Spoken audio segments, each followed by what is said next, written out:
தமிழ்நாட்டு அரசியலில் கடந்த 10 ஆண்டுகளில் மிகவும் வித்தியாசமான அரசியல் முயற்சியாக பேசப்பட்ட கட்சிகளில் முக்கியமான ஒன்று நாம் தமிழர் கட்சி. இந்த கட்சியை வெறும் தேர்தல் முடிவுகளின் அடிப்படையில் மட்டும் புரிந்து கொள்ள முடியாது. காரணம், இந்த கட்சி ஆரம்பத்திலிருந்தே ஆட்சியை உடனடியாக பிடிப்பது என்ற அரசியல் இலக்கை விட ஒரு தனித்துவமான தமிழர் அடையாள அரசியலை உருவாக்குவது என்ற நீண்டகால முயற்சியுடன் செயல்பட்டது. அதனால்தான் பல தேர்தல்களில் பெரிய வெற்றி பெறாதிருந்தாலும் கட்சி தொடர்ந்து பேசப்பட்டு கொண்டே இருந்தது. குறிப்பாக இளைஞர்கள், சமூக ஊடக அரசியல், தமிழ் தேசிய உணர்வு, ஈழ அரசியல், சுற்றுச்சூழல், விவசாயம், மொழி அடையாளம் போன்ற விஷயங்களில் நாம் தமிழர் கட்சி தனித்துவமான இடத்தையும் உருவாக்கியது. சீமானின் அரசியலின் ஆரம்ப வளர்ச்சியை புரிந்து கொள்ள வேண்டுமானால் 2009க்கு பிறகான தமிழர் உணர்வு அரசியலை பார்க்க வேண்டும். இலங்கை உள்நாட்டு போரின் இறுதி கட்டத்தில் தமிழர் உயிரிழப்புகள் குறித்து தமிழ்நாட்டில் மிகப்பெரிய உணர்ச்சி அலை உருவானது. அந்த நேரத்தில் பல இளைஞர்கள் பாரம்பரிய திராவிட கட்சிகள் மீது அதிருப்தி அடைந்தார்கள்.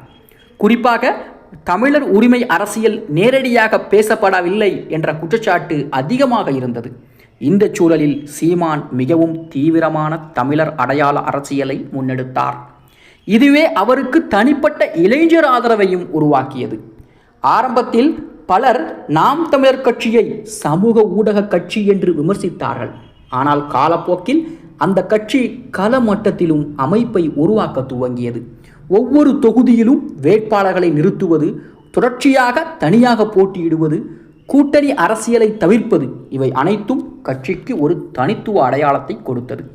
தமிழ்நாட்டில் பெரும்பாலான கட்சிகள் கூட்டணிக்குள் அரசியல் செய்த காலத்திலே தனியாக நிற்போம் என்ற அரசியல் முடிவு இளைஞர்களிடத்தில் கவனத்தையும் பெற்றது. ஆனால் இந்த அரசியலுக்கு மிகப்பெரிய சவாலும் இருக்கத்தான் செய்தது. காரணம், தேர்தல் அரசியலில் வெற்றி பெற வேண்டுமானால் வெறும் உணர்ச்சி அரசியல் மட்டும் போதாது. சமூக சமநிலை, கூட்டணி கணக்கு, வாக்குப்பரவல், நிர்வாக நம்பிக்கை, வேட்பாளர் வலிமை, இவை அனைத்தும் தேவை.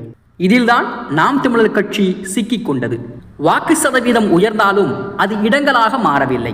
இதனால் இந்த கட்சி உண்மையில் வளர்கிறதா அல்லது வெறும் எதிர்ப்பு வாக்குகளை மட்டுமே சேகரிக்கிறதா என்ற கேள்வியும் உருவானது. 2026 தேர்தல் இந்த கேள்வியை இன்னும் சிக்கலாக்கி இருக்கிறது. காரணம், தமிழக வெற்றிக் கழகத்தின் எழுச்சி. முன்பு மாற்று அரசியல் என்றால் பல இளைஞர்கள் நாம் தமிழர் கட்சியை நோக்கி சென்றார்கள். ஆனால் தற்பொழுது புதிய தலைமுறை மாற்று அரசியலில் தமிழக வெற்றிக் கழகம் நுழைந்து விட்டது. குறிப்பாக சமூக ஊடகங்களில் மிக வேகமாக செயல்பட்ட தமிழக வெற்றிக் கழகம் இளைஞர் கவனத்தை பெரிய அளவில் ஈர்த்தது.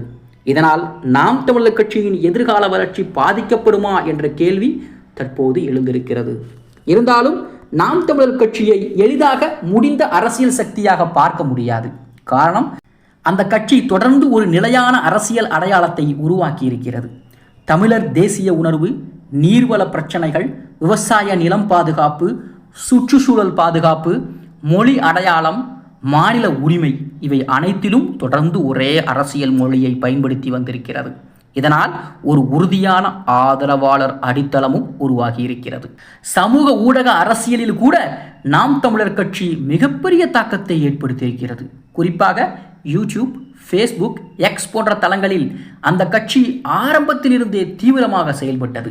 நீண்ட உரைகள், அரசியல் விவாதங்கள், வரலாற்று விளக்கங்கள், தமிழ் அடையாள அரசியல், இவற்றை டிஜிட்டல் உலகிலே தொடர்ந்து கொண்டு சென்றிருக்கிறது. தமிழ்நாட்டில் இணைய அரசியல் ஆரம்ப கட்டத்தில் வளர்ந்த கட்சிகளில் நாம் தமிழர் முக்கியமான ஒன்று. ஆனால் இப்போது அதே டிஜிட்டல் உலகம் மாறியிருக்கிறது. முன்னர் நீண்ட அரசியல் உரைகள் மக்கள் மத்தியில் தாக்கத்தை ஏற்படுத்தின. இன்று வேகமான காணொளிகள், குறும்பட அரசியல், உணர்ச்சி மைய பிரச்சாரம், இவையெல்லாம் அதிக தாக்கத்தை ஏற்படுத்துகின்றன. இந்த மாற்றத்துக்குள் நாம் தமிழர் கட்சி முழுமையாக தன்னை மாற்றிக்கொண்டதா என்ற கேள்வியும் இருந்து கொண்டிருக்கிறது. இதில் இன்னொரு முக்கிய பிரச்சனை அரசியல் விரிவாக்கம். நாம் தமிழர் கட்சி தற்போது பெரும்பாலும் ஒரு குறிப்பிட்ட அரசியல் அடையாள வட்டத்திற்குள் தான் வலுவாக இருக்கிறது. ஆனால் தமிழ்நாட்டில் ஆட்சியை பிடிக்க வேண்டுமென்றால் நடுத்தர வர்க்கம், பெண்கள், தொழிலாளர் வர்க்கம், நகர்ப்புற வாக்காளர்கள், சிறுபான்மை சமூகங்கள், இவற்றை இணைக்கும் பரந்த அரசியல் மொழி தேவைப்படும். இந்த பகுதியில் கட்சி இன்னும் பெரிய சவாலை சந்தித்து கொண்டிருக்கிறது. சீமான் அரசியலின் மிகப்பெரிய பலம் அவரது பேச்சுத்திறன் மற்றும் நேரடி அரசியல் மொழி. தமிழ்நாட்டில் பல அரசியல்வாதிகள் மிக கவனமாக பேசும் விஷயங்களை சீமான் நேரடியாக பேசுகிறார். இது அவருக்கு தனித்துவமான ஆதரவை கொடுத்தது. ஆனால் அதே நேரத்தில் சில சர்ச்சைகளையும் உருவாக்கியது. குறிப்பாக சில சமூகங்களை பற்றிய கருத்துக்கள் மற்றும் தீவிர அரசியல் மொழி கட்சியின் வளர்ச்சியை ஒரு வரம்புக்குள் வைத்திருக்கிறதா என்ற விவாதமும் கூட எழுந்திருக்கிறது. 2026 தேர்தலுக்கு பிறகு உருவான புதிய அரசியல் சூழல் நாம் தமிழர் கட்சிக்கு ஆபத்து மற்றும் வாய்ப்பு இரண்டையும் உருவாக்கியிருக்கிறது. ஆபத்து என்னவென்றால், மாற்று அரசியல் இடத்தை தற்போது பல புதிய சக்திகள் பகிர்ந்து கொள்ள தொடங்கியிருக்கிறார்கள். வாய்ப்பு என்னவென்றால், பாரம்பரிய திராவிட அரசியலிலிருந்து சோர்வடைந்த ஒரு பகுதி இளைஞர்கள் இன்னும் புதிய அடையாள அரசியலை தேடிக்கொண்டு இருக்கிறார்கள். இதில் மிக முக்கியமான கேள்வி, நாம் தமிழர் கட்சி எதிர்காலத்தில் கூட்டணி அரசியலுக்குள் செல்லுமா என்பதுதான். பல ஆண்டுகளாக கட்சி தனியாக என்ற அரசியல் அடையாளத்தை உருவாக்கி இருக்கிறது. அந்த அடையாளத்தை மாற்றுவது எளிதானதல்ல. ஆனால் தமிழ்நாடு அரசியலில் நீண்ட காலமாக கூட்டணி இல்லாமல் பெரிய வெற்றி பெற்ற வரலாறு மிகவும் குறைவு. இதனால் எதிர்காலத்தில் அரசியல் அழுத்தங்கள் அதிகரிக்கலாம். அதே நேரத்தில் கட்சிக்குள் தலைமுறை அமைப்பும் மிக முக்கியம். தற்போது நாம் தமிழர் கட்சி பெரும்பாலும் சீமானுடைய மைய அரசியலாகவே இருக்கிறது. ஆனால் நீண்டகால வளர்ச்சிக்காக இரண்டாம் நிலை தலைவர்கள், மாவட்ட அளவிலான முகங்கள், பெண்கள் தலைமுறைகள், நிர்வாகத்திறன் கொண்ட புதிய முகங்கள், இவை அனைத்தும் உருவாக வேண்டும். இல்லை என்றால் கட்சியின் வளர்ச்சி ஒரு வரம்பை தாண்ட சிரமப்படத்தான் செய்யும். தமிழ்நாட்டில் தற்போது உருவாகக்கூடிய புதிய வாக்காளர் மனநிலை அடையாளம் மற்றும் நிர்வாகம் என்ற இரண்டையும் ஒன்றாக பார்க்கிறது. மக்கள் வெறும் உணர்ச்சி அரசியலை மட்டும் கேட்கவில்லை, ஆட்சிக்கு வந்தால் என்ன செய்வார்கள் என்ற கேள்வியையும் அதிகமாக கேட்கிறார்கள். இதனால் நாம் தமிழர் கட்சி எதிர்காலத்தில் நிர்வாக அரசியல் மொழியையும் வலுப்படுத்த வேண்டிய கட்டாயம் இருக்கிறது. நாம் தமிழர் கட்சி தொடர்ந்து தோல்வியடைந்தாலும் அதன் வாக்கு அடித்தளம் முற்றிலும் மறைந்து விடவில்லை. இது தமிழ்நாட்டு அரசியலில் கவனிக்க வேண்டிய விஷயம். காரணம், நீண்டகால அடையாள அரசியல் மெதுவாக வளரக்கூடியதுதான்.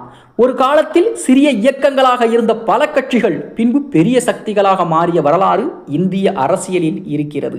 இதனால் தற்போது நாம் தமிழர் கட்சி ஒரு முக்கியமான இடத்தில் நிற்கிறது.